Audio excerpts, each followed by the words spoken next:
when the journey was born from my own direct experience from healing from that basketball-sized tumor, it really was a radical wake-up call.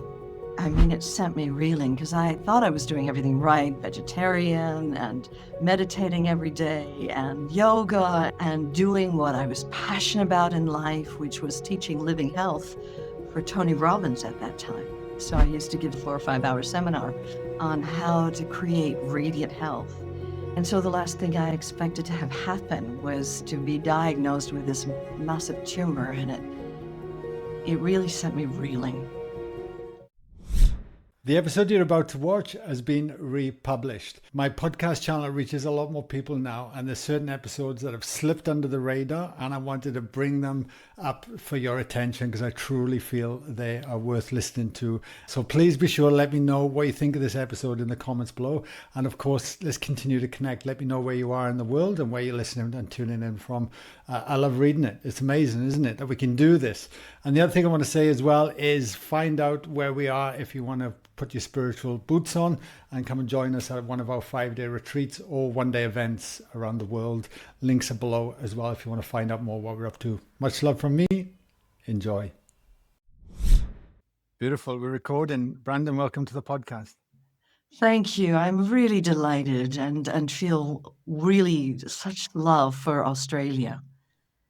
And thank you for being on the show. I didn't realize how much of a connection you had to Byron Bay and the area that I live in. So that's an added bonus because you know all the areas so well and the people living here as well, which is just marvelous. Yes, I have hundreds of students who live in the Byron Bay area, and we had the Journey offices there from actually 1999 till about 2014. And so I feel very much a local as part of the community, actually. And so I'm delighted, even though I'm calling in from Greece. I'm in Europe now at the time. The last time I was in Byron Bay was just before we went into lockdown, and it was in January 2020, and was on my way to India, and to give a seminar in India, a retreat there, and came to Greece, and suddenly borders closed, and we couldn't leave Greece. We were at a friend's summer house, and suddenly all my seminars got shut down, and here we are. We ended up in Greece. Wow. So let me I need to ask you this because that sounds to me complete surrender. So you weren't living in Greece when the lockdowns happened, but you got kind of stranded there, and you've been staying there ever since. Yes, what happened is we I had seminars from March 17 till July 13th, 2020, every single week in a different country. So it would be Germany 1 week, US another week, South Africa another week. It would be, England, and, I was traveling all over the Northern Hemisphere. And every week, a different country. And suddenly, all seminars stopped, and we got stuck here. And we literally, the airports were closed like they were in Australia. So you couldn't get in, you couldn't get out. And suddenly I had to move into a fully online format. And for the first 3 months, all I was doing was daily offering work to the world for free, because a pandemic like this was not anything any of us had ever experienced. And then over time, we ended up having to start shooting the seminars, the in-depth retreats here. And one thing led to another. And it was still, I couldn't get back to Australia. I'd applied actually because Kevin and I, our dream was that we would always finish our golden years there. And I'm 68 years old. And so we'd applied for a distinguished talent residency visa. And that's usually granted within 6 weeks. And we were told it was pretty much a shoo-in. That was September 2020 that we applied. And we got a notification that because of the pandemic, that they wouldn't be reviewing the application for 2.5 years. So suddenly our 6 weeks of approval turned out to be, we won't be able to know about approval till probably December of this year. So it's wild. And in the meantime, we fell in love with Greece and have been able now to fly to the different European countries as they opened up. And so I think we've just ended up being here. It was talk about surrender, though. It was a complete having to let go of our dream of moving to Byron Bay permanently. And okay, what is life saying? Where do we need to go with this? And to follow the pull of how we can serve in life. Yeah. Amazing, amazing. Because I can just see that, like, it'd be so easy to freak out. I mean, where was your home at the time? Did you have like furniture and clothes and things like at home that you just kind In of had to Britain, leave? in Britain, I've been living in Wales for the last 26 years. I'm from New York and married a Brit, but we are traveling, or we're traveling, 44 weeks of the year. And so the last year in 2019 was the last time I was there at our home. And I was there for 44 days in the whole of the year. And so in 221, we said, okay, we're clearly not spending any time, though I loved our home. It was on a cliff overlooking the sea. And so we sold it in 221 and, had movers come and move things into storage. And literally, I haven't been back, since June 291. Wow. Yeah. Wow.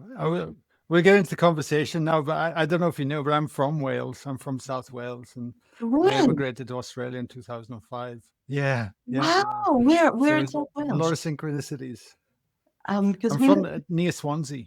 Swansea. Okay. Well, we lived not far from Bridgend. We lived in Southerndown in a little village right on a cliff overlooking the sea. So you're not far from the Gawler there, where you That's lived. right. Yeah. Huh. Yeah. My husband's from that.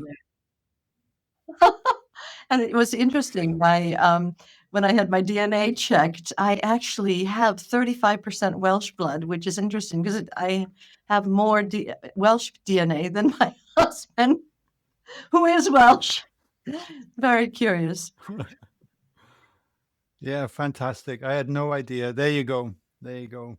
Well, so leading into today's conversation, I always ask this one question at the beginning of every show, and it might be nice because we haven't touched on it yet, but I'm always curious, especially when you have such a broad range of skills and things that you do, is that if a complete stranger asked you what you did for a living, if you were at a party or a dinner table, how do you respond to that these days? What do you say? Well, I explained that method was born from my own experience of healing from a basketball-sized tumor in only 6.5 weeks, and that it's a method that allows all of us to go on a journey within and get access to old buried cell memories and go through a very deep and clearing process of releasing that old pain, those old buried issues that we didn't have the tools to deal with, and to come to a place of understanding and forgiveness so that when new cells are born, they're born devoid of that old consciousness as new regenerative cells. And so originally, the method was originally born from my own experience, but now it's being used around the world and by medical doctors and in hospitals and by people from all walks of life to Wow. find a sense of freedom and wholeness in their lives.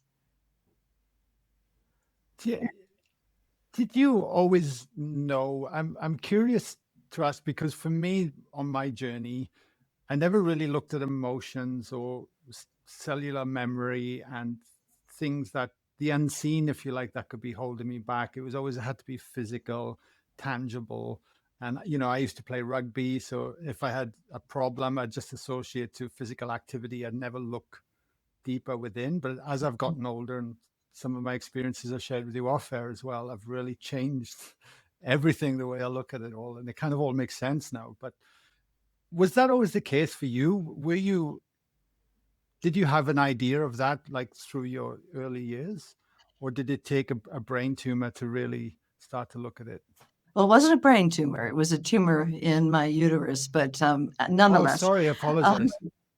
no worries. No, from the time I was a child, I used to look at a tree and sometimes it would dissolve into particles of light. And I always knew there was a life behind life. And I had this great longing as a child to know who I am and what's the nature of the universe. And so it was an overwhelming longing. And when I got to university, I studied psychology and philosophy and comparative religion, and I was definitely a seeker. And then I went to conferences having to do with physics and quantum physics. And it was there that I began to discover that there was more behind what you could see. And it really, after graduate university, put me right on a profound spiritual path. And so it's been the great blessing in my life that anytime I had free time, anytime I had any money at all, I'd find myself on a plane going to see a master in India or in some other country in the world, and just to immerse myself in the presence there and to also awaken to this that is my essence, myself. And I had extraordinarily profound Kundalini awakenings and realizations throughout my adult life. But when the journey was born from my own direct experience from healing from that basketball-sized tumor, it really was a radical wake-up call.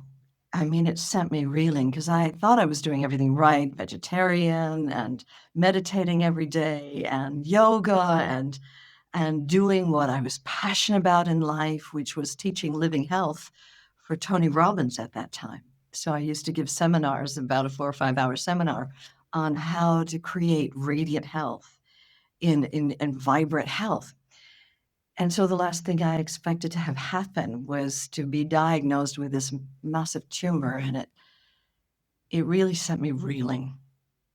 And part of the great gift of that whole journey I underwent was I uncovered a means for all of us to go inside and access this that is the essence of who we are, this love, this freedom, to be guided by our own souls, to really go on a very practical journey to cellular locations in the body and to really uncover what we didn't know that we buried there, that we had, stuffed away, pretended didn't exist, swept under a carpet because we didn't have the coping skills. When some trauma or some emotional event happened, none of us were given a manual. How do you deal when trauma happens? I mean, it's happening now with the pandemic and war in Ukraine and also with the floods right now, where no one gave us a manual. How do you deal with this? And so what most of us do is we shut down when that happens. And what science has found is when you're at a peak of a strong emotion and you shut it down, it releases a quantifiable biochemistry into the bloodstream, which will go to certain cell receptors and block them. And it renders those cells incapable of communicating with the rest of the cells in the body. And if over time illness happens, well, of course it happens where the cells are blocked. And what science has also found is when you feel your emotions very openly and freely and naturally, like a child does, our cell receptors remain open. And so the great spontaneous grace-guided gift of my own journey was I found a way for all of us to get access to these buried cell memories and to go through a process of deep release and letting go and understanding also what's happened to us in life, and through a process of forgiveness, which was key in my own experience, where I finally let go of the story of abuse in my life.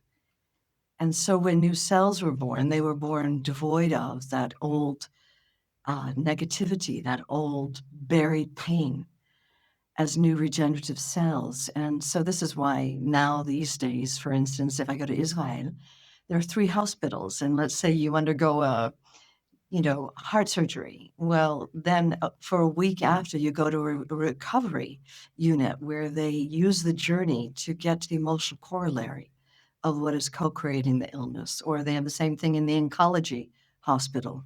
Same thing where there's multiple sclerosis. After you've undergone, the straight orthodox medical treatment, they want to make sure that the illness doesn't come back.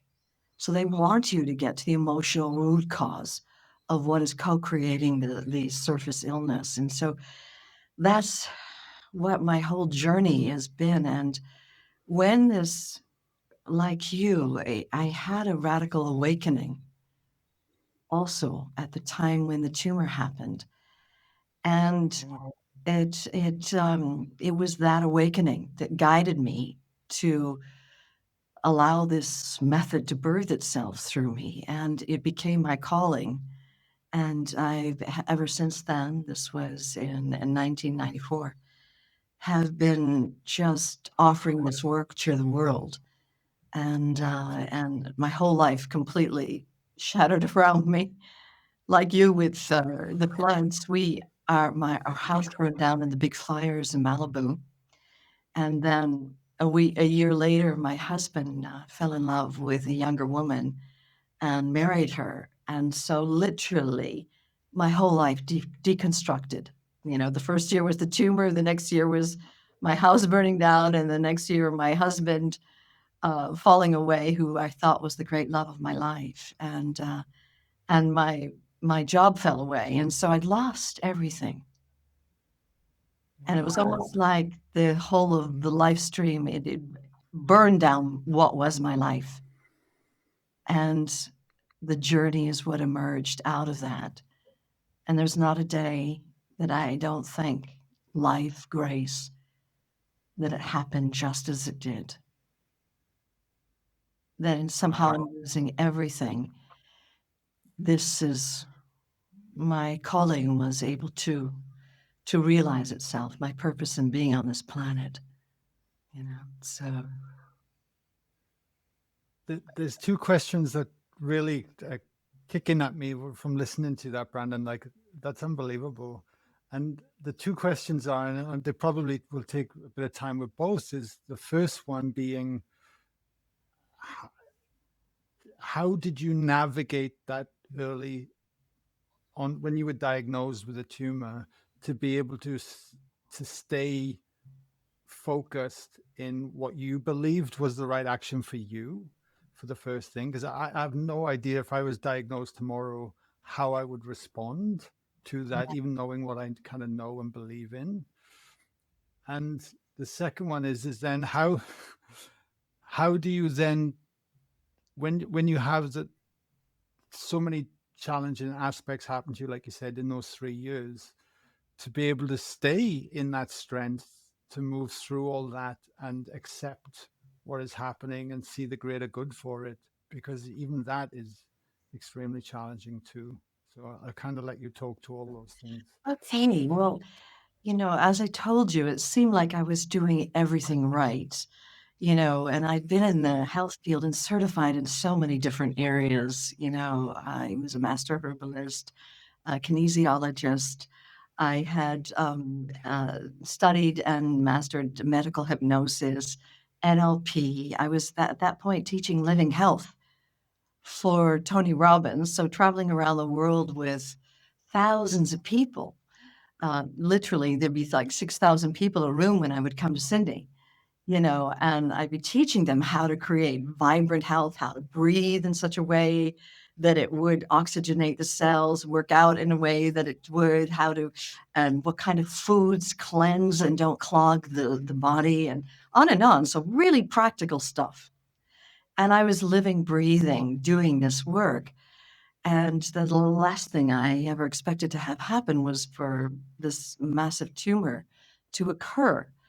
And of course, I'm not stupid. I went to a surgeon who specializes in this. And at the end of the examination, she said, you have an equivalent to a pelvic mass that's the size of a basketball. And she took me into her consultation room. And here I'm trained in all these areas. I mean, I knew everything about alternative medicine. I was at the cutting edge of it, right? And I'd chosen her because she practiced integrative medicine. And she said, well, Brandon, it's not just the size of this tumor, it's that you're bleeding internally, it's crushing your organs. Haven't you noticed that you're shallow breathing right now? And I said, I had, but I said, I thought that was the weight gain. I was very thin that time, but I looked about not 9 months pregnant, definitely not 6 months pregnant. And, because it was a big mass in my stomach there. And, and she said, it's crushing your organs and this isn't your period. And I need to get you into the hospital today. We need to do biopsies. We need to find out, is it malignant or benign? But it's not going to matter. You're going to have this surgically removed. And I said, well, I'm actually trained in all of these other fields, and I'd like to be given a chance to, first of all, give it my best shot. And she said, Brandon, you chose me because I practice integrative medicine. And attached to this clinic, we prescribe herbs, we put people on cleanses, we have hypnosis, we have guided visualization. She said, we even have yoga here.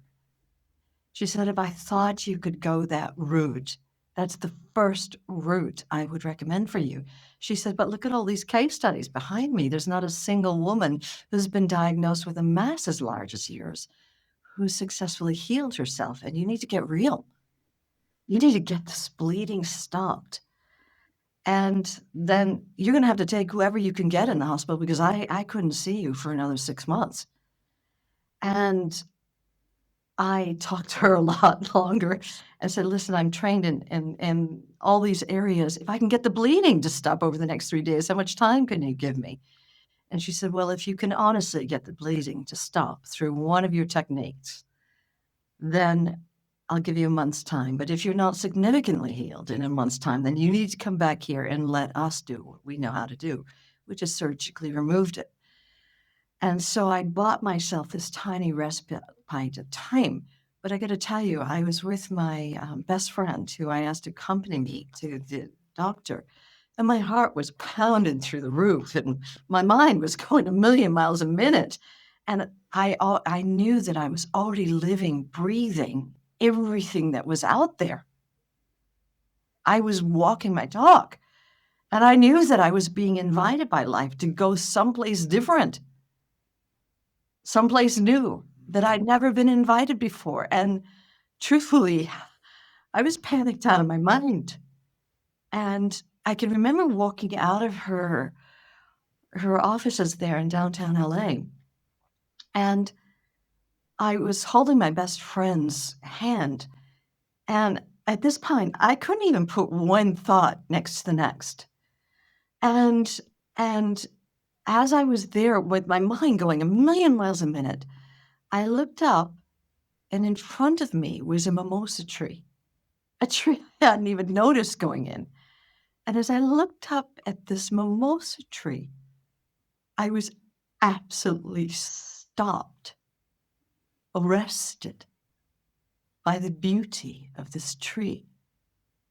And it was like time just stopped.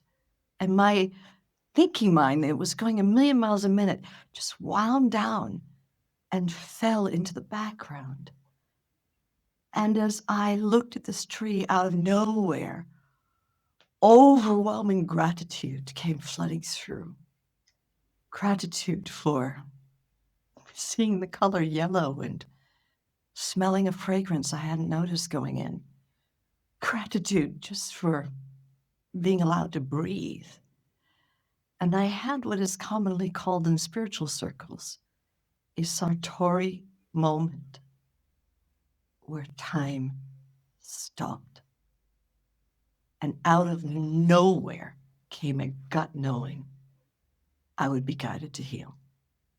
And even though I didn't have a clue how that would happen, I was so grateful for all the work going on in the field of cellular healing and for all the science going on.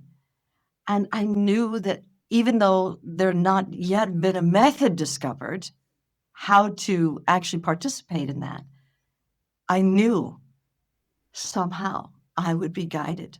And that part of my healing journey was to discover what was inside that tumor and to somehow heal. And so that was the beginning of me putting my whole life on hold And for the next 6 weeks, I did everything I knew how to do, ate and went on total cleanse, fresh and raw fruits and vegetables, fresh squeezed juices, had massages every other day, had colonics every other day. I took herbs for cleansing, did NLP, you name it. I was doing kinesiology, cranial sacral. I was doing the whole kit and caboodle, everything that was out there.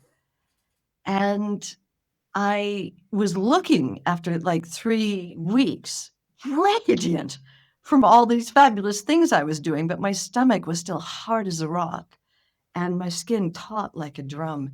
And I called up an oncologist friend of mine who lived up in Berkeley. And I said to him, listen, I've been diagnosed with this tumor and I want to go after, and you and I have both studied with Dr. Deepak Chopra, and we know all about, cellular healing. Have you met anybody who can give us a method and to really get to the emotional root cause of what is co-creating the illness? And he said, I haven't come across anyone, but I go to a massage therapist here, and sometimes old buried emotional stuff comes up. Why don't you go to her? And so this is when the real radical meltdown happened for me, because I went up to Berkeley and I was lying on the massage table getting a massage. And really, Guy, it was like my whole professional life came crumbling down around me. I had to look at the fact that I was doing everything that I expertly knew how to do, and nothing worked. And I had to look at the fact that I was an absolute, utter, out and out failure. And as I was lying there, something did not want to reframe that anymore.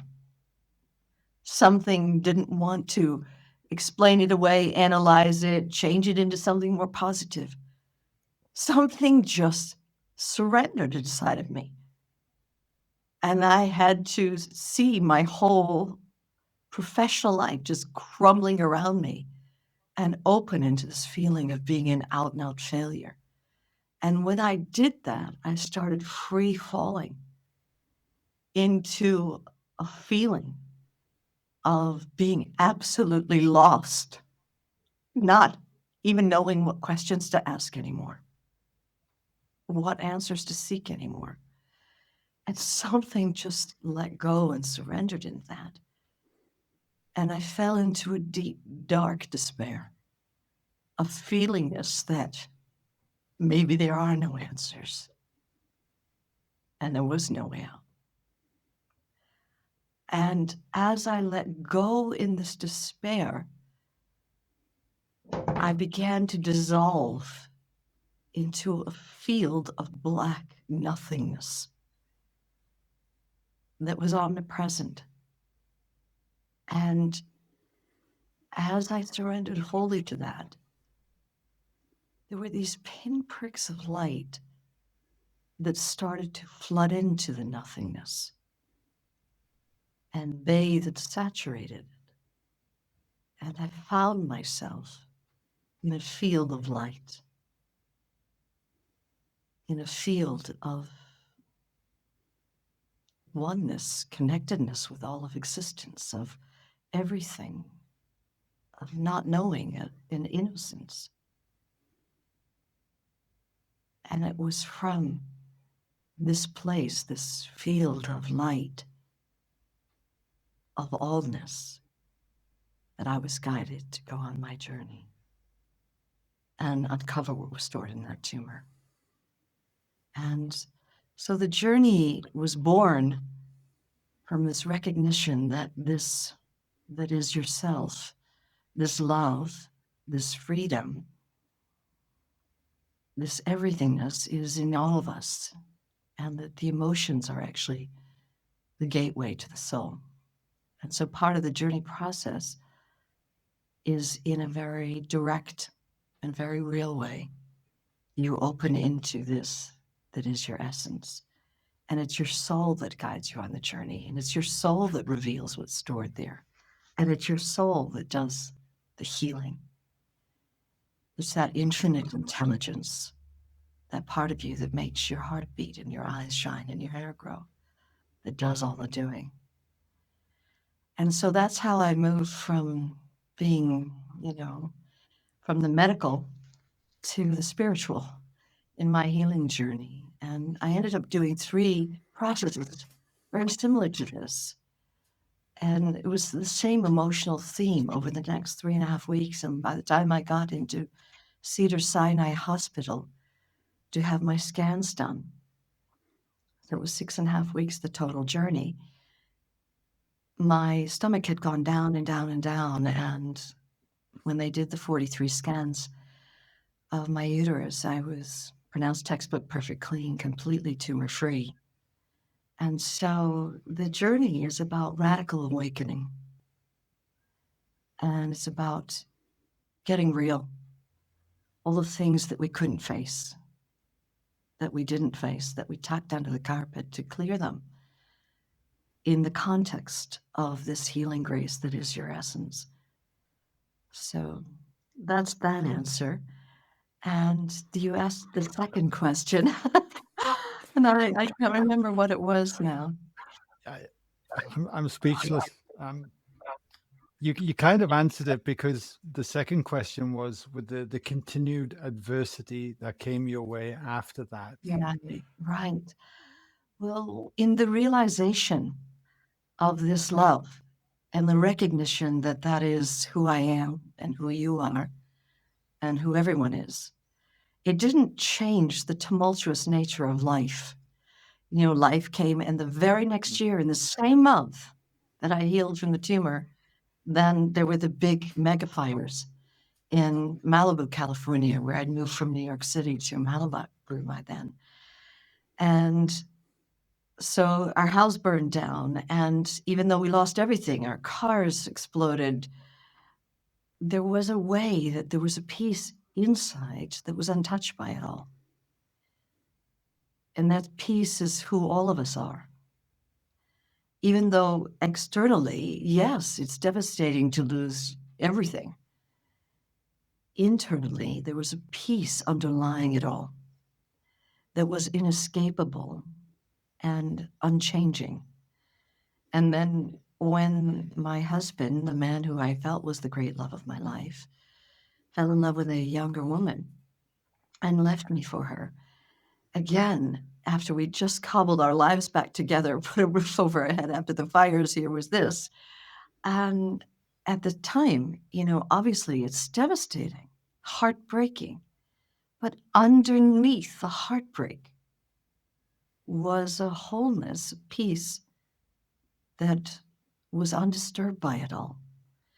And that was what was carrying me through it all. And then, of course, I lost, the job, everything. And didn't even know how I would put food in my mouth. And even through the crisis of it all, there was a knowing that this was some sort of divine orchestration. And that in the end, what I came to know, Guy, is with the body, I'm not my body. With the house burning down, I'm not my material possessions. With the loss of the marriage, I'm not my marriage. With the loss of the livelihood, actually, I'm not that either. I am this love, upon which all the other tumultuous of life is occurring. And this love that is here is eternal. It can't go anywhere because it's who I am. And so it was a deconstruction of what was my life at that time. And like a phoenix rising from the ashes of my life, the journey birthed itself. And I was able to then follow that calling and begin offering this life-changing work around the world. And I have to say, you're the first interviewer that I have been with who told me that you had, in all these years, because we're talking 28 years ago that this all happened, right? And I've done hundreds, perhaps even thousands of interviews in this time period. And you're the first one who introduced yourself as having experienced radical Kundalini awakening and how it transformed your life. And it's the first time I'm sitting here revealing this in the way that I am, because I feel like we are kindred souls in that, kindred spirits, feeling that I can just expose the raw simplicity and truth of it. It truly means a lot. Thank you. And I'm listening to you and I'm relating to everything that you're sharing. Because on my journey, there have been aspects where I've had to know what it almost feels like to fully surrender, where I thought my body thought I was going to die. So I actually surrendered into that. And I too had an experience where I fell into a vastness of nothing, which I've never shared on the podcast before. And then I connected to the greatness of everything from that. And it was only in that moment I actually understood what it meant to surrender and to fully let go in a moment, which was the most terrifying and exhilarating moment I think in my entire life. It's And my greatest beautiful. It teacher. is.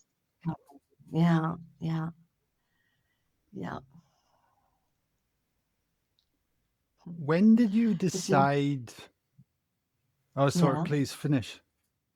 No, go ahead. I was, when did you decide to then bring this message to the world? Because clearly you've done an amazing job. And No, it's it was a decision that was a choiceless choice. I can remember it was a year after my husband had fallen in love with another woman, and we had just gone to an arbitrator and gotten a divorce that way. And the divorce had come through, and I had, I was living literally hand to mouth just with therapies that I was doing, but it wasn't enough. And much of my adult life as a wife was being not only supporting my husband in his career, but was supporting Tony in his career. And it was never about my career. And so, I didn't have a career more than supporting my husband and supporting Tony, and then my own side business of doing therapy, offering therapeutic sessions. And so I had just gotten the final divorce papers through that said that we were divorced, and we'd agreed in this arbitration that my husband, we wouldn't divide everything in half, but that for 2 years, until I could get myself back on my feet and start my own career, that he would send me a very modest support check every month, a spousal support check every month, even though we'd been together for 22 years. We just thought the easiest way is for me to, get back on my own 2 feet. I'm 42 years old, and I need to start a bona fide full career for my own life. And the first check had come through, and I was waiting for the second check to come through. And out of nowhere, having been through a tumor, a house burning down, a husband leaving me, I started having panic attacks happening, where this terror would overcome me. And I'd be vacuuming the floor or something, and out of nowhere, terror would arise. And I would fly into motion. No one gave me a manual. How do you deal with terror? And so what I would do is I would, suddenly get more clients. I'd go out with my friends. I was constantly in motion, distracting myself from this. I'd never had panic attacks in my life. I don't even know if you'd call it a panic attack, where I'd just get this overwhelming terror that would come with no story, just flying through me. And it was a week later, I was vacuuming again, and the terror just came, overwhelming. And immediately I started vacuuming even faster. And I thought, stop, Brandon. What are you running from? And I just sat down on the sofa, closed my eyes, and what am I so afraid of? And a picture of that support check not coming through. So the check that would make it possible for me to live was not going to come through. And there was absolute terror with this. And I thought, this is ridiculous. I've lost a house. I've lost a husband. I've lost, nearly died. And I'm afraid because one spousal support check is not going to come. And I thought there must be something deeper. And so I just asked, well, so if that happened, the check didn't come in, what's the worst that could happen? And immediately I saw after about 6 weeks, I'd run out of funds and have to give up the apartment I was living in. And my landlord, who loved me, he would have to kick me out. And as I thought about the prospect of being booted out at 42 years old, and with all my degrees and certifications and diplomas, that I couldn't even take care of myself. And the shame of that and the fear in that. And I said, well, okay, if that happens, I get booted out. What's the worst that can happen? And he said, well, and internally I said, well, the worst that could happen is I'd have to go live with my mother. And I would immediately put an X through that picture. I'm not going to do that. At 42 years old, go live with my mom, And so I saw myself going to my best friend's house. But after 2 weeks' time, in America, we have this saying, you wear out your welcome. And my friend would have to boot me out. And I thought, well, if that happened, what's the worst that happened?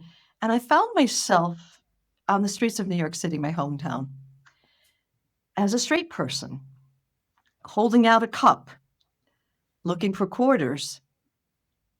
And that's what my life had devolved to. And I said, well, what's my deepest fear here? And my deepest fear is I haven't got what it takes to survive. And intrinsically, I haven't got what it takes to survive. And somehow in letting go into that fear, I fell again into the nothingness and into the light, and realized that even if my body did die, and that's what it felt like was happening, because if I haven't got what it takes to survive, what's the worst that could happen? Well, you die. And it felt like something was dying. And I fell into that darkness again, and eventually ended up in this eternal presence that cannot die. And it was like I faced down my worst fear in life. And somehow in facing that down, I took out a piece of paper and I said, well, what's the best that could happen? Let's say with the journey, I clear out this worst fear. What's the best that could happen? Well, the best could happen, you could get real and realize that your husband isn't sending in that check. And you're going to have to get your act together and start on your own. And then I said, well, if that happened, if I got real, what's the best that could happen? Well, next day you go down to the meditation center in Santa Monica and you try to get a roommate so you can split the costs of your 2-bedroom flat. And so buy yourself some breathing space. And then what's the best that could happen? If that happened, well, then you'd get real and start telling people in the seminar industry about this extraordinary work called the journey that has birthed itself. And I said, well, if that happened, then what could happen? Well, eventually I'd start giving seminars around the world. If that happened, then what would happen? I'd start putting out books, and I've written 6, and the journey was a massive international bestseller. And so I kept writing, well, what's the best that could happen? And it turned out that I did do a journey process, cleared out my worst fear that I didn't have what it takes to survive. And I started doing that. I went to the meditation center, got a roommate that next day, started calling my friends in the seminar industry who I'd known for 20 years. And suddenly I started giving seminars in people's houses. One thing led to another, and then end up in newspapers and in television shows. And then the Journey book was written, and then it became an international bestseller. And The last time I was online giving satsang, it was for 1,300 people, and we had the translations going on, like a this is an online seminar in Germany, in German, in Italian, in French, in Estonian, in Hebrew. And people would just push a button on our, mighty network platform that we have. It's this incredible platform. And they get simultaneous translation happening as I was giving a seminar live spontaneously. And in all the different languages, we had 7 different languages being translated. And so that's how we ended up being in 39 countries, and it's translated into 23 languages. And and so it's been quite a journey. All because, and so you asked what prompted me to give the journey. The truth is, it was a choiceless choice. I realized no money was coming in, and I had to be brave enough to finally let everyone know a secret that I've been keeping to myself, because it was such a sacred journey. I didn't feel to share it with people. But then this overwhelming pull to give this profoundly liberating and healing work to the world called me to it. And it took being brought to my knees by life to finally respond to that pull. And so it's why I breathe now. Amazing.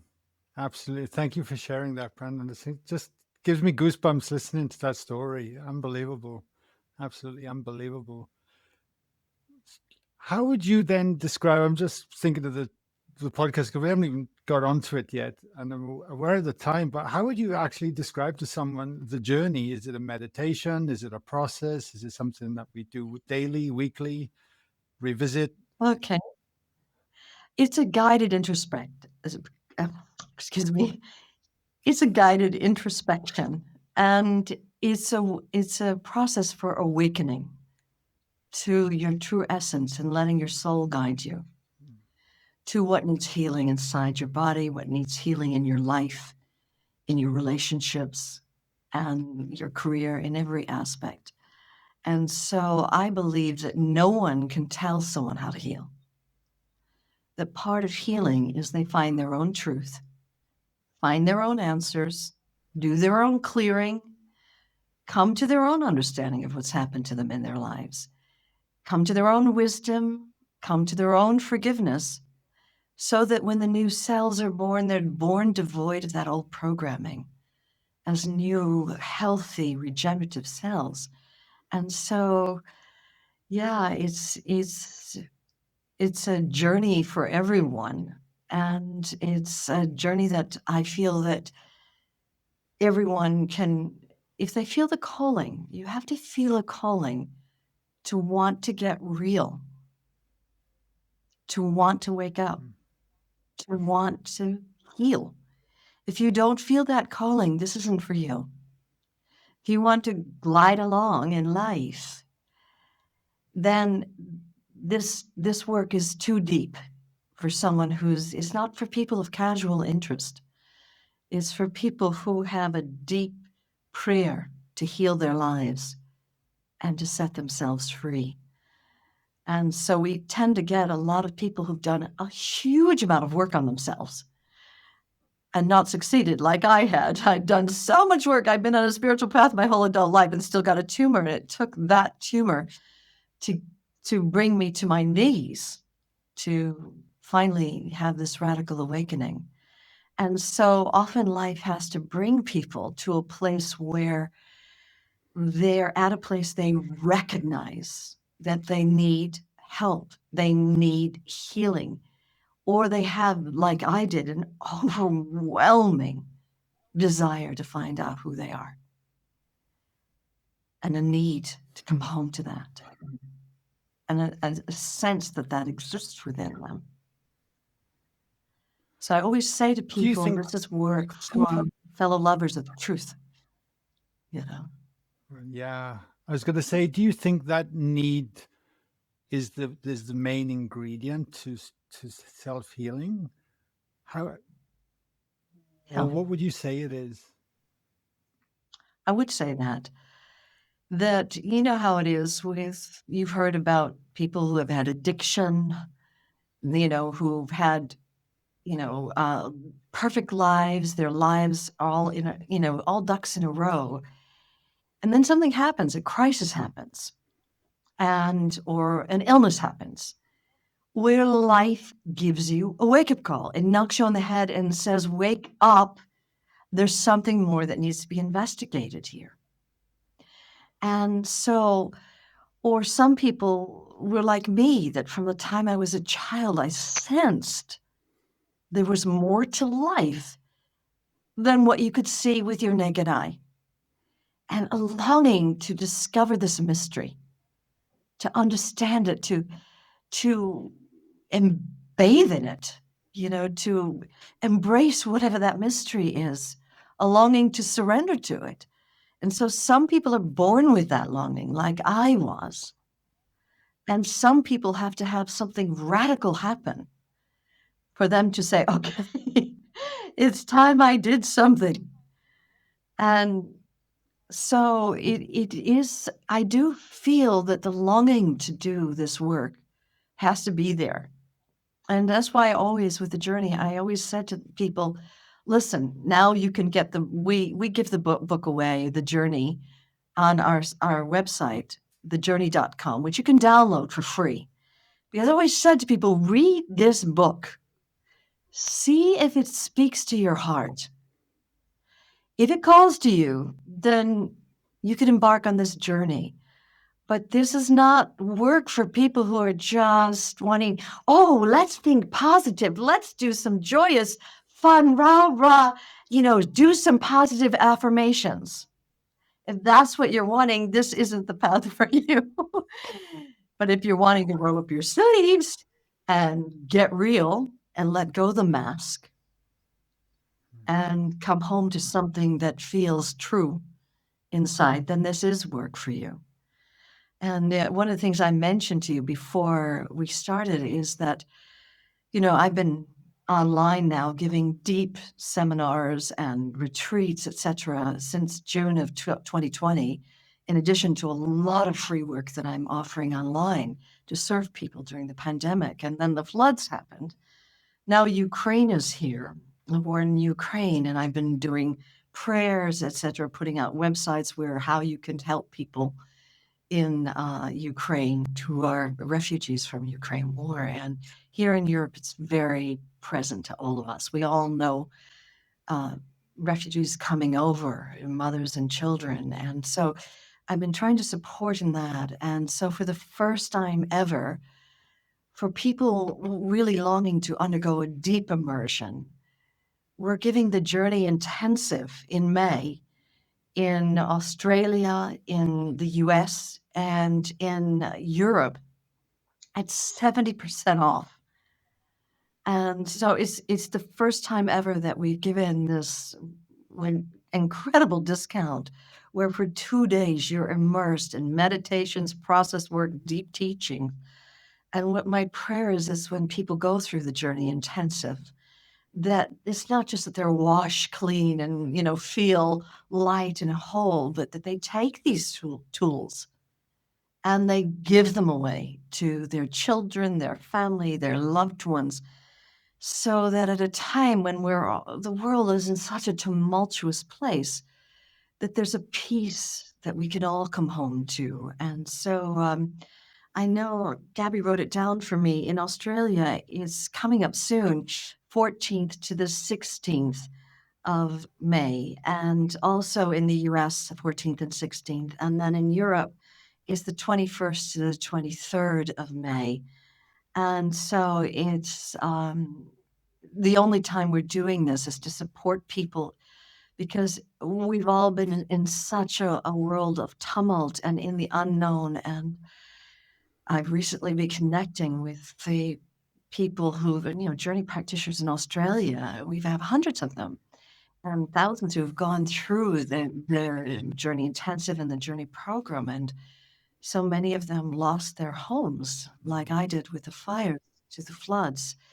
And so this work has been so essential during this catastrophic time that everyone's been living through. And like here in Europe, it's been heartbreaking and heart melting the way that everyone's come forward to offer help with Ukraine. And here, 50,000 jobs have been offered here in Greece. And, people are taking them and the refugees into our homes. And 100,000 homes have been opened up in England and all throughout Europe. No matter where you go, uh, we're opening homes and hearts, transportation.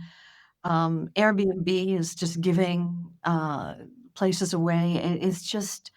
It's been as it was during the floods with you, not just the original flood, the biblical proportion one, but the flash flood that happened subsequently, that it brought the whole community together. And I feel that Ukraine, if the polarization that happened with COVID and vaccine, non-vaccine, and the polarizations within governments and within countries that happened, then the floods brought everyone together.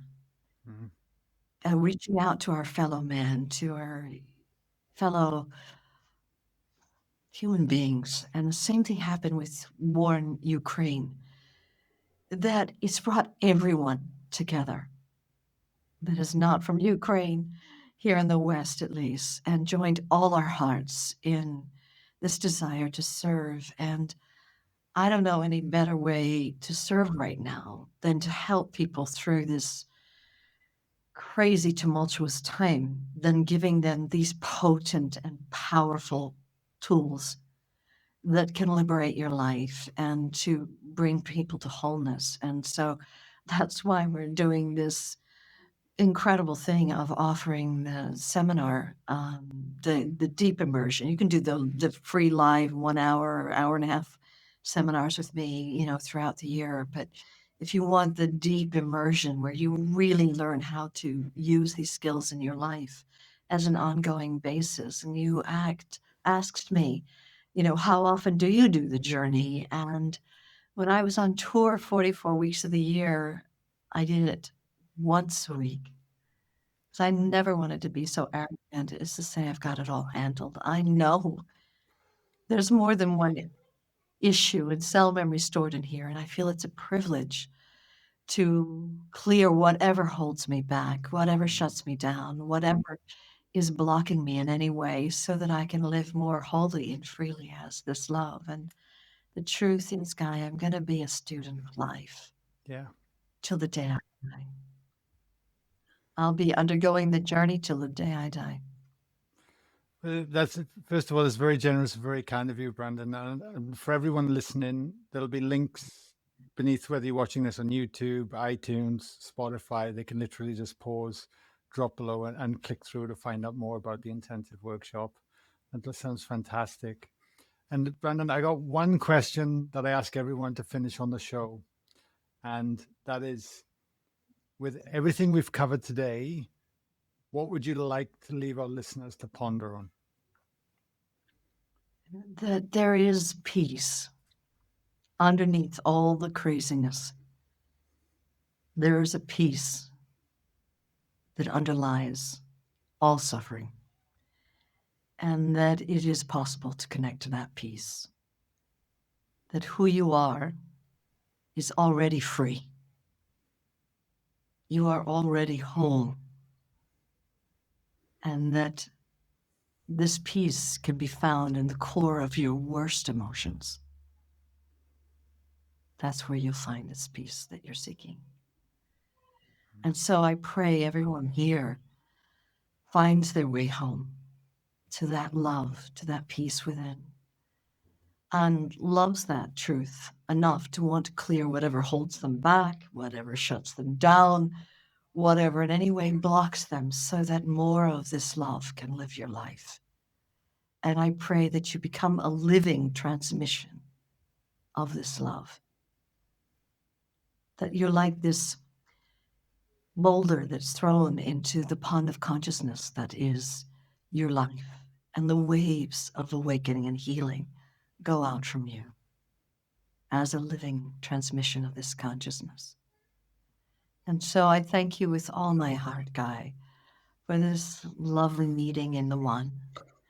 And I pray I will meet those who watch and listen along the route somewhere. It seems that we're carrying on here online for a while now. It may be quite some time before I find my way back to Australia, which I greatly love, Australia. And of course, those of you in the Shire, in that region. And just a heartfelt namaste to everyone, and big love, and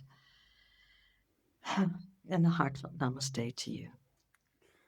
Thank you so much, Brandon. And big love to you. It's an honor chatting to you today in this podcast, and I can't wait to share it with everyone on there. So thank you. Thank you kindly. Namaste.